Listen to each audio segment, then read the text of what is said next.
네, 로마서 1장 2절 말씀을 보도록 하시겠습니다.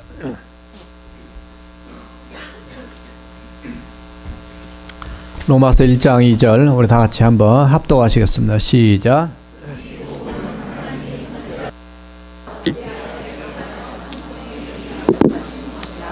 아멘. 예. 하나님 복음에 대한 시리즈로 말씀을 5번째로 지금 하고 있습니다. 미리 뭐죠? 네, 미리 약속된 복음입니다.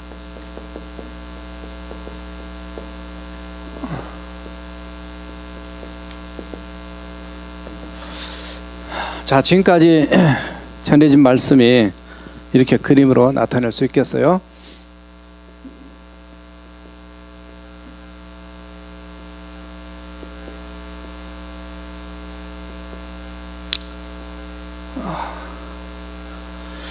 하나님의 나라와 복음, 그리고 성령님과 복음, 주님과 복음, 하나님의 복음 이렇게 했어요. 복음은 이렇게 표시하였고요. 오늘은 복음이 오늘 로마서 1장 2절에 보니까 뭐라고 표현되냐면 복음이 약속이 되었다는 거죠.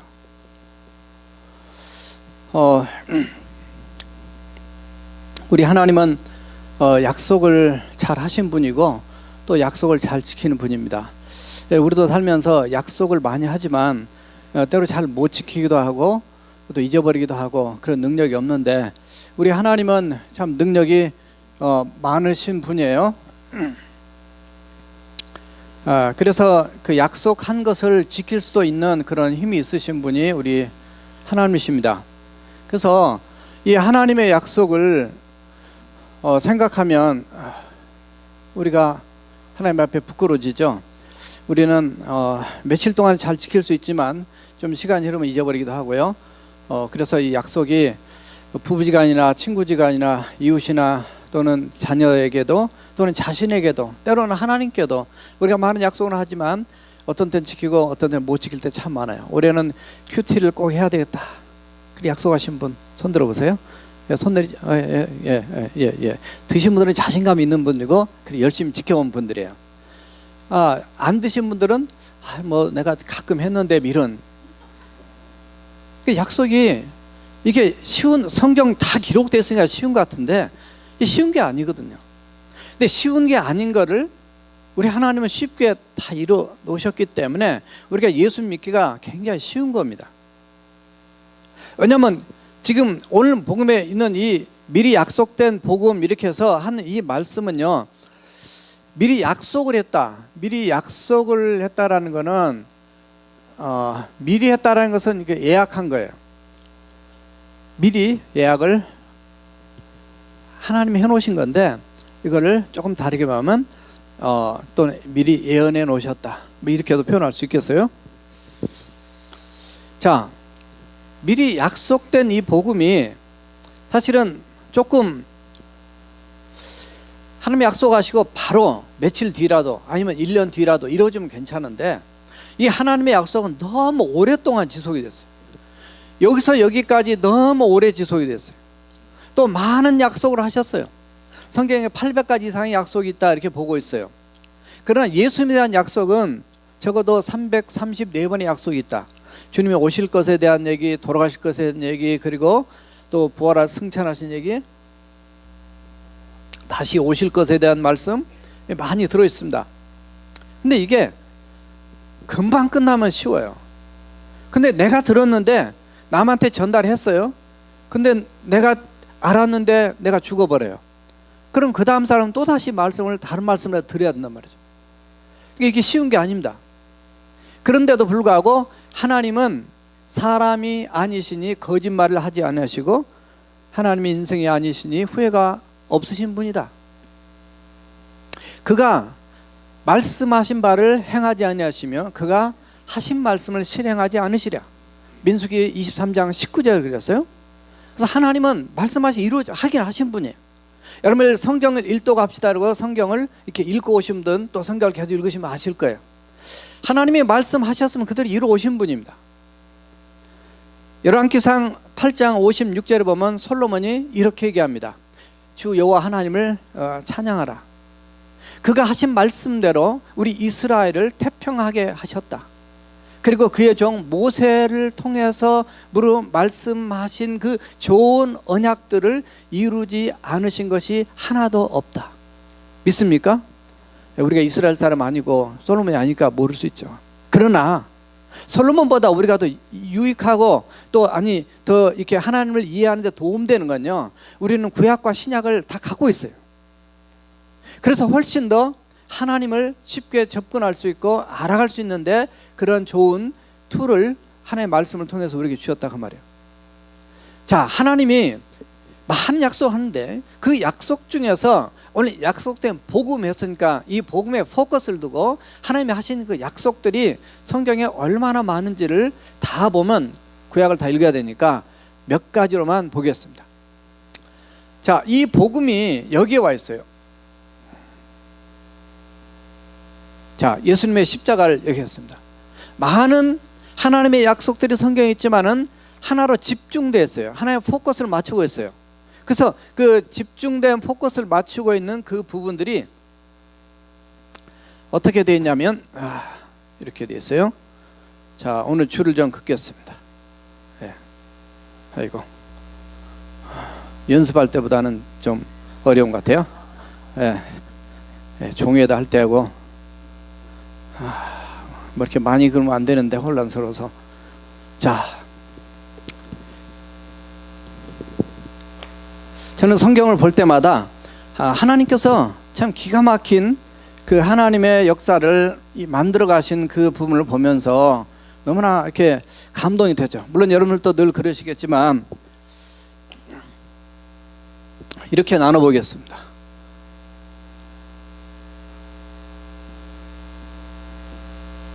어떻게 하면 여러분들이 말씀을 이렇게 이 그림으로 딱 생각도 하시고 그냥 알고 붙들고 기도하고 이해하기 좋으실까 해서 말씀드린 거예요.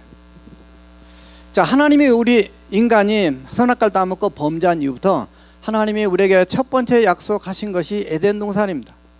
이든 파에서 신약에 이든 파이 있어요. 갈 때마다 생각하셔야 돼요.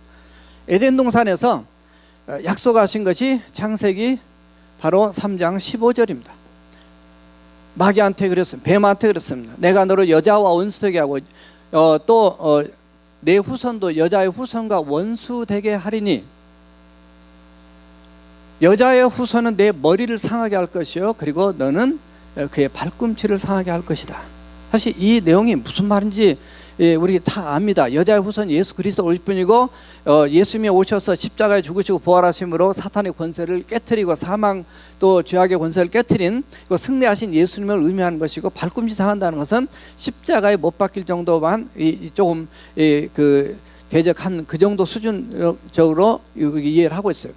어떻든 이 인간의 범죄한 이후로 하나님께서 바로 선포됐던 약속된 복음이 바로 에덴 동산에서부터 선포된 것입니다. 그러니까 창세기부터 선포된 거예요. 자, 그런데 좀 더 뒤로 가면 아브라함이 나옵니다. 하나님이 아브라함에게 약속을 하시는데 무슨 약속을 하시냐면 창세기 22장 18절에 보게 되면 내가 너의 씨로 말미암아 천하 만민이 복을 받게 하겠다. 그래서 그 속에 하나님의 그 예언과 미리 약속된 말씀이 다 포커스에 넘치게 했습니다. 하나하나 설명하면 끝도 없이 많은 내용들을 얘기하지만 이렇게 지나가고요. 그 다음에는 유다에게 얘기합니다. 유다 지파 12지파 가운데서 유다 지파가 있는데 유다 지파에게 하신 복음에 대한 메시지, 바로 우리를 구원하고자 원하는 하나님의 계획이 좀 더 구체적으로 내려갈수록 구체화되고 있는데 구체화되는 이 말씀이 창세기 49장 10절에 나옵니다.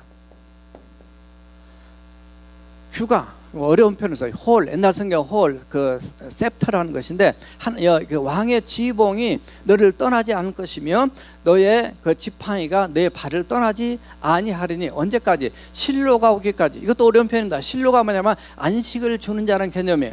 다시 말하면 메시아를 의미하는 거예요. 메시아가 오기까지 그에게 복종하라, 이런 표현이 여기에 등장하고 있습니다.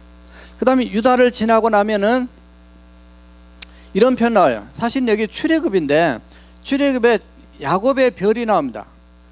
야곱의 별이 나와요. 민수기 24장 17절에 보게 되면은 내가 그를 보아도 지금의 일이 아니고 그리고 그를 바라보아도 가까운 일이 아니다. 그러면 한 별이 야곱에게서 나온다라는 표현을 하게 되면서 결국 그 별과 뒤에 가면 동방박사의 별과 연관되어서 예수 그리스도의 오실 것에 대한 예언의 메시지로 이렇게 등장하게 됩니다. 자, 조금 더 내려가면 데이빗이나 다윗의 후손에 대한 다윗이 유다 지파거든요. 그러니까 여기 다 연결돼요. 아브라함, 유다 다 이렇게 제이콥 그리고 데이빗 전부 다 유다 지파예요. 다 하나님의 계획 속에 연결된 것을 보여주고 있습니다. 에레미야 23장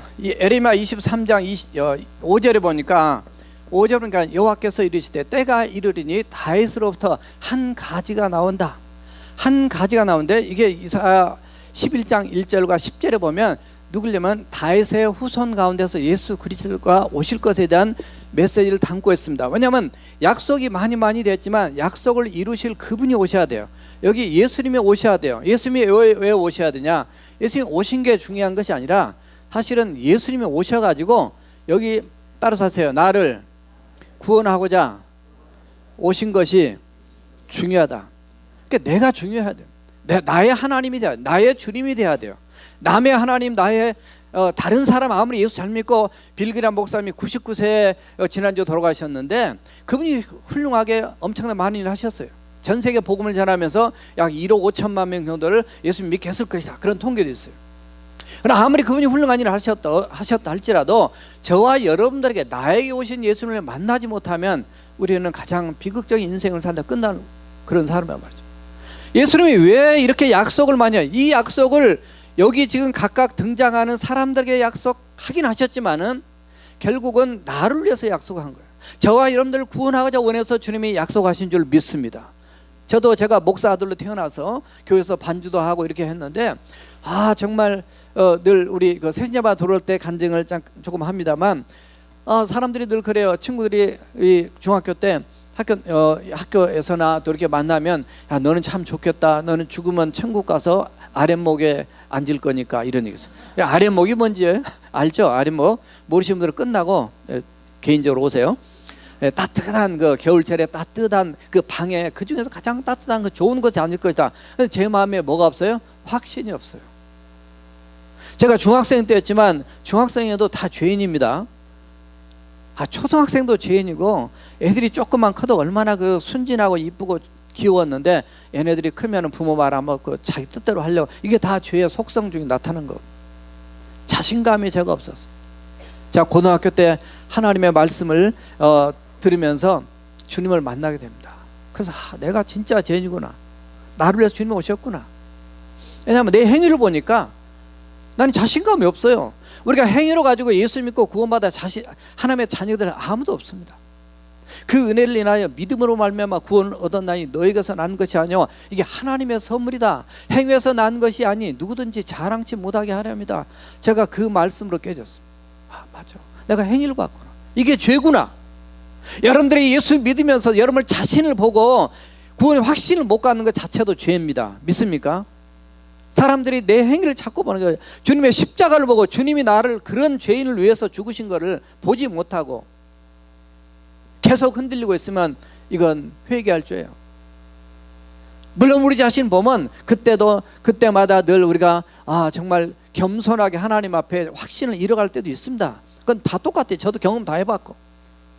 그러나 그때 제가 하나님을 회개하는데 어쩌면 그렇게 눈물 콧물 막 쏟으면서 뭐 체면이 어디 있어요. 우리는 하나님에게 나가는데 회개하고 내 구원의 은혜를 체험하게 되는데 여러분 예수 믿으면서 체면이 무슨 밥 먹여줍니까?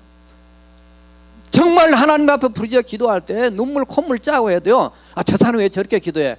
그렇게 얘기한 사람이 죄를 회개해야 돼. 하나님이 그 사람들도 그런 날이 올 거예요.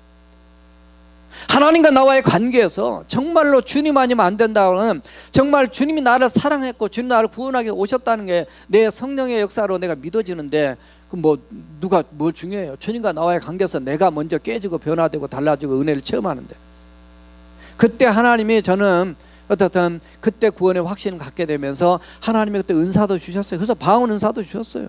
누가 달라 그래 줍니까? 달라 그래도 누가 하나님 마음대로 주시나요? 달란 말 한 번도 한 적이 없는데 하나님 은혜로 은사로 선물로 그냥 주시니까 받은 거죠. 살아계신 하나님은 여러분들 개개인 한 명을 사랑하시기 때문에 수천 년 동안 내려오면서 하나님 계속 말씀하시고 지금까지 이끌어 오셨어요. 자, 데이비드에게 올 것을 말씀해요. 좀 더 구체화됩니다. 여기서 좀 흘러내려가요. 따라서세요. 베들레헴. 자, 베들레헴에 오시겠다 약속하셨어요. 미가서 5장 2절에 베들레헴 에브라다야 네가 그 작지 않다 말이죠. 네 고을이 작지만 작지 아니하다. 너에게서부터 이스라엘 다스리는 목자가 나올 것이다. 그래서 요 미가서 5장 2절에서 바로 예수님 오실 것에 대한 예언의 말씀이 들어가 있어요. 자, 여기까지만 아니라 베들레헴 오시는데 어떻게 오시느냐. 자,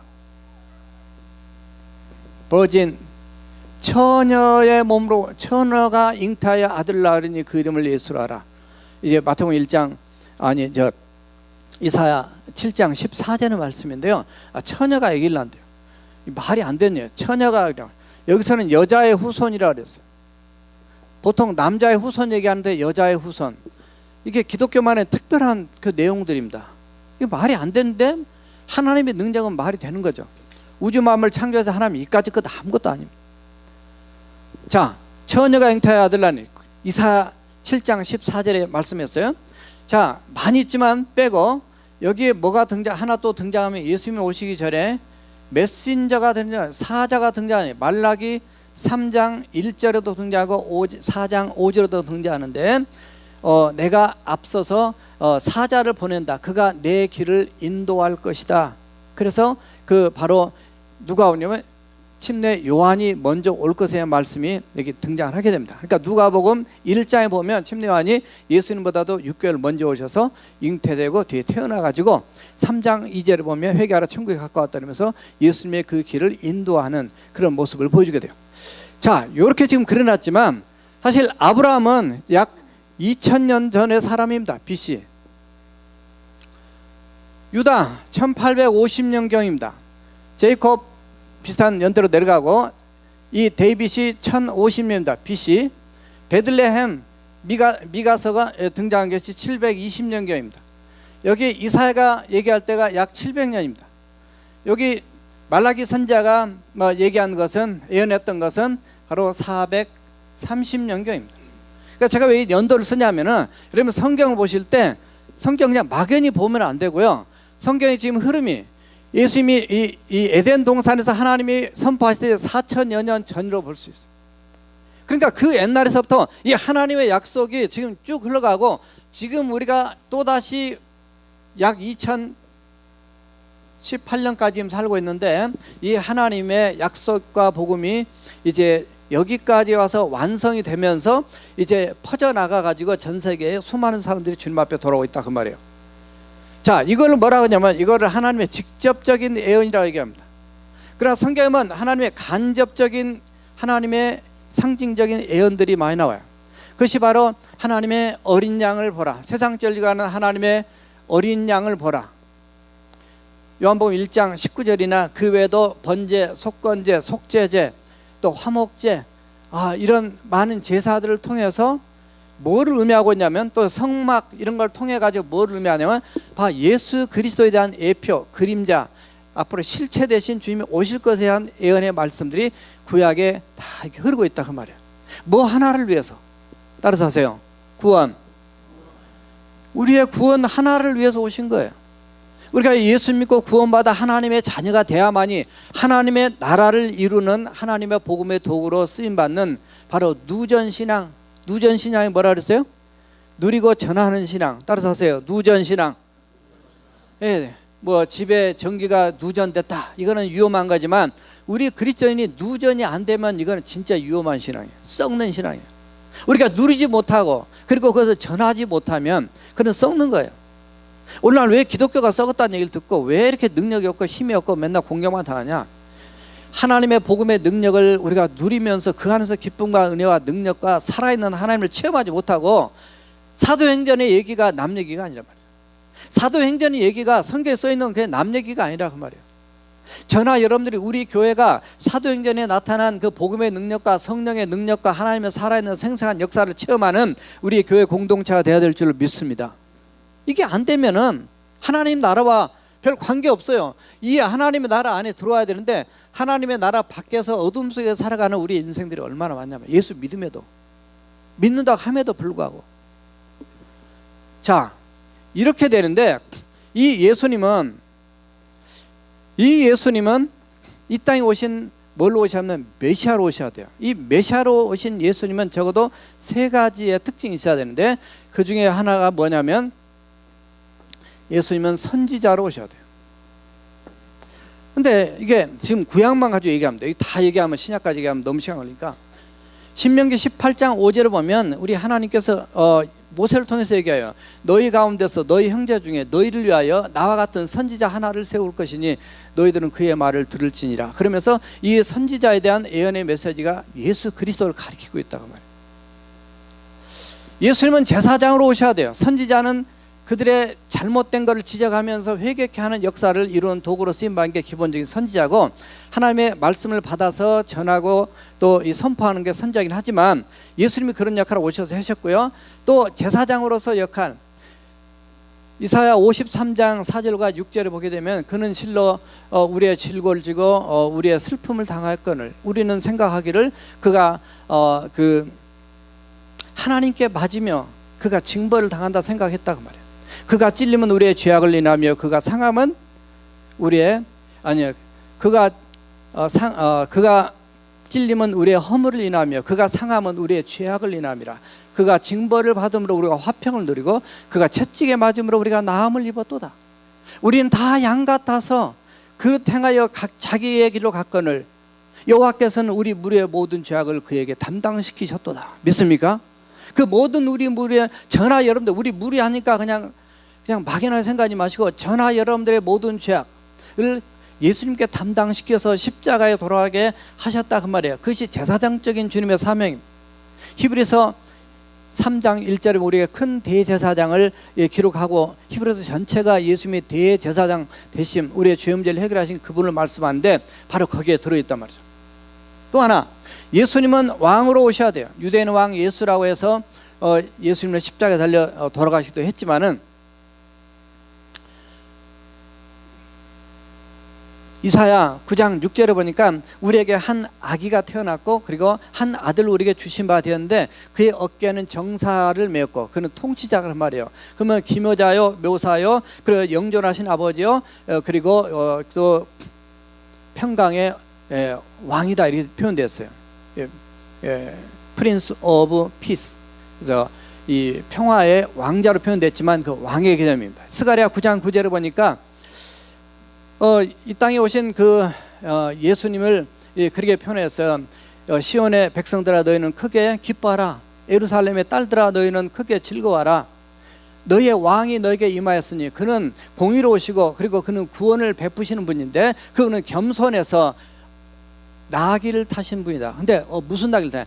나귀 새끼를 타신 분이다. 그래서 마태복음 21장 1절에 들어가면은 예수님께서 예루살렘 성에 들어가실 때에 어린 나귀 새끼를 타셨다고 딱 기록이 되어 있어요. 그러니까 하나님의 약속만 있는 분이 아니라 약속을 하나하나 다 이루어 가시는 분이에요. 이 외에도 예수님이 십자가에 달리신 것이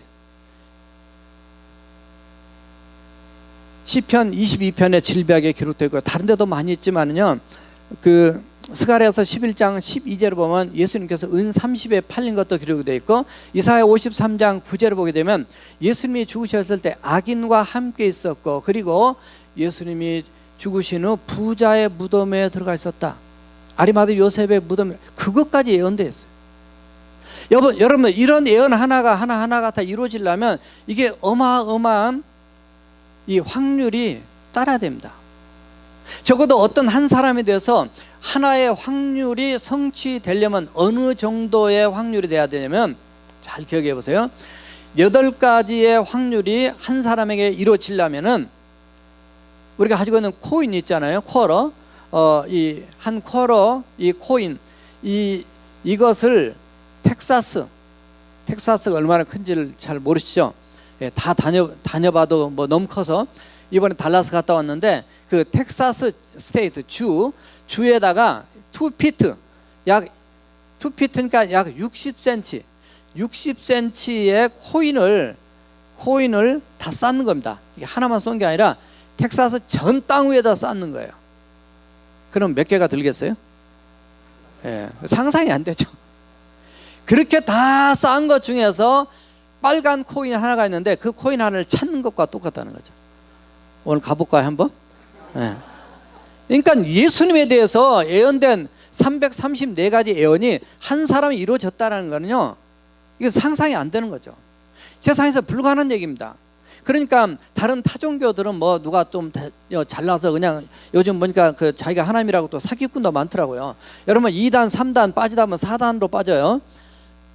절대로 이게 하나님의 말씀을 벗어난 잘못된 이론에 빠지지 마세요. 뭐 누가 어디 가니까 무슨 말씀 공부를 잘한다, 뭘 말씀을 잘한다 해가지고 빠져가지고 그냥 2단 3단 빠지 가족 다 버리고 그냥 얼마나 참 이게 인간이 어리석게 빠지는 일이에요. 똑똑하고 잘났는데도 빠져요. 하나님의 말씀 안에 똑바로 서 있지 않으면 엉뚱한 말 듣고 빠져요. 제가 한국에 있을 때 이 대학교 다닐 때 버스를 탔는데 어떤 분이 그러더라고요. 자기가 죄송합니다. 자기가 장로래요.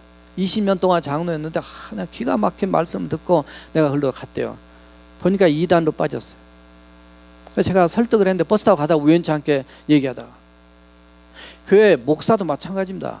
목사도 정신 안 차리면 2단 빠질 수 있어요. 엉뚱한 소리 할 수 있어요. 지옥이 없다 이런 말을 할 수 있어요. 이 세상에 천국이 이루어진다 이렇게 얘기할 수 있어요. 잘못된 하나님의 말씀의 해석과 일이 잘못하게 되면 자기만 죽는 게 아니라 남까지 다 죽는다 그 말이에요. 그래서 말씀을 가지고 설교를 한 이유가 말씀 안 해도 얼마나 풍성이 많이 나오는데 말씀에 남 얘기 뭐 칼빈 얘기하고 루터 얘기해봐야 주님보다 그 사람도 높냐 그 말이에요. 인간은 다 부족해요. 그분들 책 보면 틀린 것도 많이 있어요. 칼빈의 성경 주석을 보면 해석이 잘못됐단 말이에요. 맞는 것도 많고 똑똑한 것도 있지만은 틀린 것도 있어요. 하나님 말씀이 가장 중요한. 갈 길은 먼데요. 자, 따라서 합시다. 선지자. 자, 성경이 있기 때문에 지금 쓴 겁니다. 자, 오늘 말씀해 보니까 이 복음은 하나님께서 선지자를 통하여 이르게 됐어요. 선지자를 통하여 그 아들에 관하여 성경에 미리 약속한 것이니라 이르게 됐어요. 2절에. 자, 이 선지자 참 이게 왜 중요하냐면 하나님께서 나를 구원하기 위해서 예수님을 보내셔야 되는데 예수님을 보내서 구원의 사건을 이루기 위해서 하나님 자신이 수없이 많은 말씀을 통해서 이렇게 해오셨고요. 그 통로로 누굴 썼냐면 이 선지자들을 썼다라는 거예요.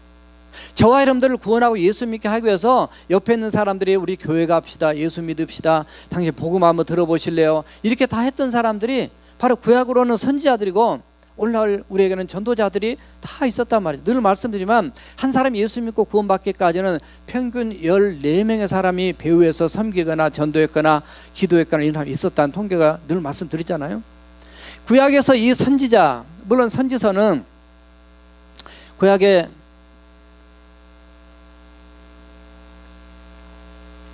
17명이 등장하고요. 역사서가 17권이고 그리고 시가서 시가서가 5권이거든요. 욥기, 시편, 잠언, 전도, 아가서. 예, 그런데 이 선지자들만이 사실 아니고 모세도 선지자거든요.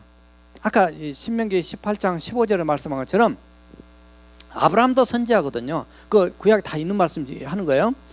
그 많은 사람들을 통해서 말씀해 왔어요. 그래서 이 선지자들은 자기가 자기 말을 하는 것이 아니고 하나님부터 받아서 말씀한 거예요.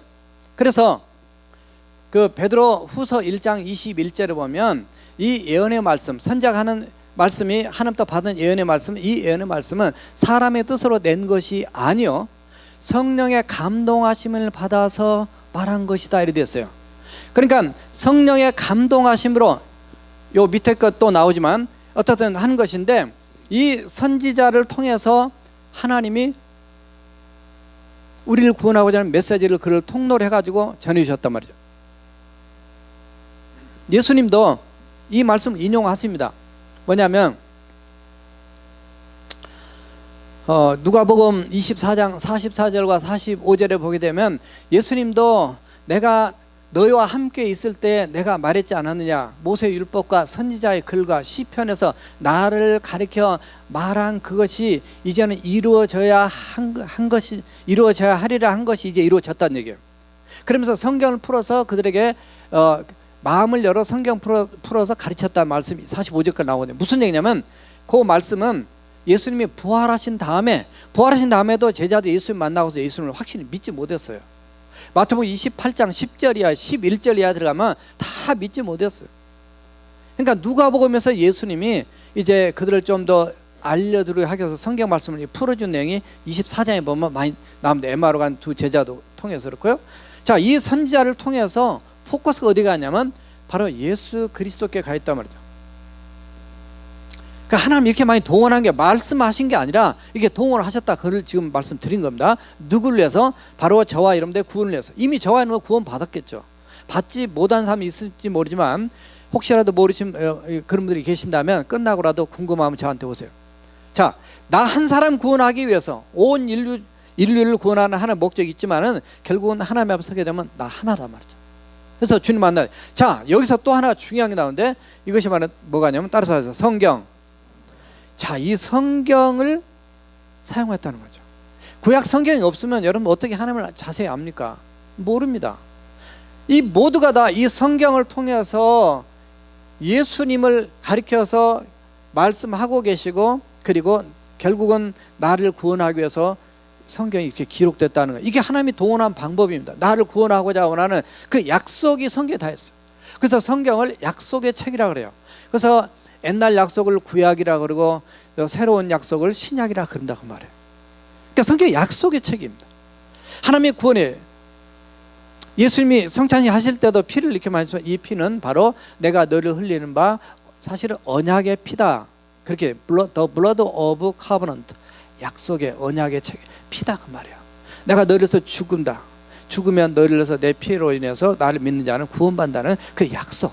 그래서 그걸 뭘로 약속을 증명하셨냐면 예수님이 십자가의 죽으심으로 약속하셨어요. 저는 그 사실을 제가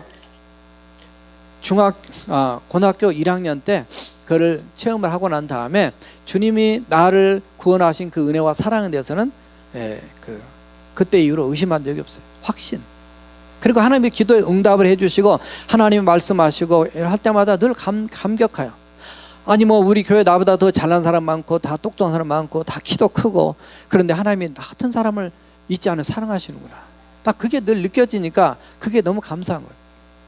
근데 그 내용을 어디서부터 찾아야 되느냐? 그렇게 해서 하나님이 말씀하신 경험도 있지만은 바로 하나님의 약속이 바로 선지자를 통해서 증거된 것, 기록된 것이 바로 성경에 기록되어 있다. 여러분 성경 일독하자고 했는데 지금 계속 성경 읽고 계시죠? 예, 아주 베이스로 그냥 대답을 예 하셨어요. 예, 베이스가 밑에가 기초가 잘 깔려져야 돼요. 예, 자 시간이 가니까 정리를 하겠습니다. 자, 이렇게 해서 언약된 약속된 그분이 누구냐? 그분을 갖다가 뭐라고 표현하냐면 따라서 하세요. 예수님. 예, 사실 아들이라고 됐어요. 하나님의 아들. 하나님의 아들이라고 됐습니다. 사실 하나님의 아들이라 그러니까 사람들이 늘 혼동되는 게 누가하고 하나님이 결혼해가지고 애기 낳아가지고 이렇게 됐을까 이렇게 생각하는데 그게 아니고 원래 하나님은 그분이신데 그분이 우리 인간 구원을 위해서 이 땅에 인카네이션 육신의 몸을 입고 오신 거를 하나님의 아들이다 그렇게 표현한 거예요. 요한복음 1장 1절에서 태초에 말씀이 계시나 말씀이 하나님과 함께 계셨고 그는 하나님이셨느니라. 그런데 그 말씀이 1장 14절 보면 말씀이 육신인데 우리 가운데 거하시며 그 영광을 보니 아버지의 독생자의 영광이요 그에게는 은혜와 진리가 충만하더라. 그래서 예수님을 얘기하는 거예요. 자, 시간이 없으니까 자, 하나님의 아들로 하나님 아들인데 그분은 죄가 없으신 분으로 오셔야만이 이 문제를 우리의 구원 문제를 해결할 수 있기 때문에 하나님의 아들로 이 땅에 오신 그분 이분에 대한 얘기가 성경에 미리 약속되어 있단 말이죠. 이게 우리를 구원하고자 오신 이 굿뉴스란 말이죠. 자, 하나님의 예수님은 하나님의 아들에 관하여 약속하신 말씀이다. 오늘 복음이다. 이렇게 2절에 그렇기 때문에. 자, 두 번째는 따라서 하세요. 약속대로 오신 메시아. 네, 약속대로, 예수님은 약속대로 오신 메시아야. 하나님의 약속이 없이 갑자기 나타나가지고 내가 짠 하고 내가 너희를 구원한 메시아다 이렇게 하면 그건 가짜인 거예요. 세상의 모든 종교는 다 인간이 만든 겁니다. 제가 불교나 유교나 이런 마호메트나 이 책을 다 보고 보면 그 전부 다 인간이 만든 거예요. 원래 신이 아니에요. 근데 신처럼 이렇게 해 나가는 거죠. 그러니까 이게 완전 인간이 모르면 속는 거예요. 오직 유일하게 기독교만 성경에 수많은 이런 하나님의 이 약속을 따라서 이 땅에 하나님의 적합한 때에 오셨어요. 선지자들이 디모데전서 1장 10절과 11절을 보니까 이 구원은 너희가 은혜로 받은 바 바로 선지자들이 연구하고 잘 살펴서 자기 안에 있는 그리스도의 영이 앞으로 받으실 고난과 또 받으실 영광에 대해서 그들이 증언한 내용이다. 근데 그 증언하는 것인데 이게 누굴까? 누구를 위해서 예수님이 오신다 그럴까? 어느 때 어느 사람 누구를 위해서 온다는 것인가를 선지자들도 깊이 생각을 했다는 표현이 거기 나와요. 무슨 얘기냐면 선지자들도 자기가 자기 말을 하게 되면 다 아는 얘기 하는 거죠. 내가 모르는 얘기를 어떻게 하겠어요. 근데 선지자도 하나님께 받아가지고 말을 전하는데 이게 어느 때에 누구를 위한 내용이지? 이거 자기들도 연구하고 깊이 상고하면서 이걸 선포했다 그 말이에요. 그래서 예수님에 대한 메시지가 자기 게 아니라 하나님으로부터 받아서 증거된 것이라는 것을 거기 베드로전서 1장 10절에서 11절에 말씀하고 있습니다. 약속된 대로 예수님 오셨어요. 사도행전 1장 13장 22절에 보면 하나님께서 약속하신 대로 그 사람을 통해서 이스라엘 위하여 구주가 오셨으니 곧 그분은 예수님이다. 이렇게 되어 있고요. 그러니까 예수님이 그가 누구냐면 사실은 다윗을 그 본문에서는 다윗을 얘기하는 건데, 자 마지막 따라서 하세요. 성경대로 오신 구원자. 예수님은 성경대로 오신 구원자. 지금 로마서 1장 2절에서 그 아들에 관한 것이라는데 아들에 관한 것은 앞으로도 수없이 많이 설교가 나갈 거예요. 성경대로 오신 구원자예요. 성경대로. 예수님이 요한복음 5장 39절에서 그랬어요. 너희가 이 성경에서 영생을 얻을 줄로 알고 상고하거냐. 옛날 성경 상고도 지금 성경은 생각하거냐. 이 성경은 바로 나에 대해서 말씀한 것이다. 이렇게 가르쳐줍니다.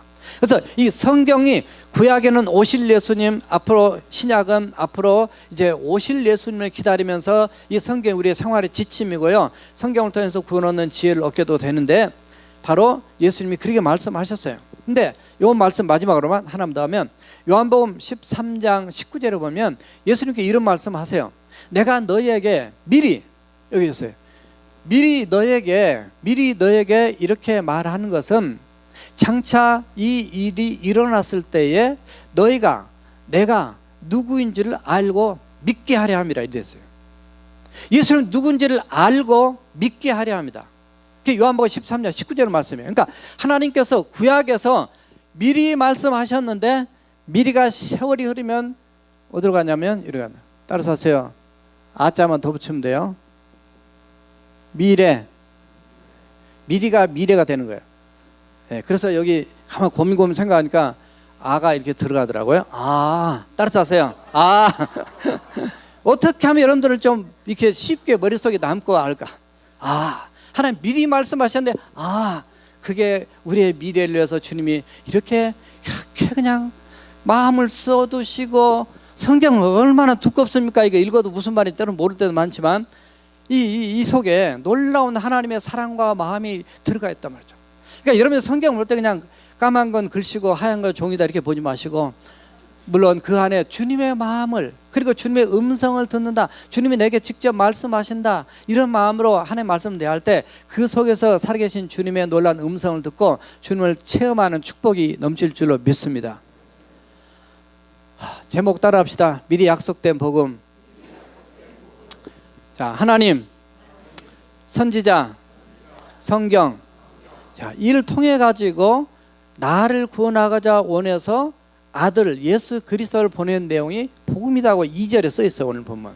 그러니까 로마서를 이제 보시면 1절과 2절만 지난주까지 이렇게 보시고 앞으로도 계속 보시겠지만 보시면 정말 주님의 은혜와 하나님의 깊은 마음과 사랑과 이 십자가의 희생은 아직도 말씀 안 드렸지만 정말 생각하시면서 하나님의 아들로 오시고 약속대로 오시고 성경대로 오셔서 저와 여러분들을 구원하신 그 놀라운 은혜와 사랑을 확신하면서 날마다 감사하시고 마지막으로 따라합시다. 누전신앙.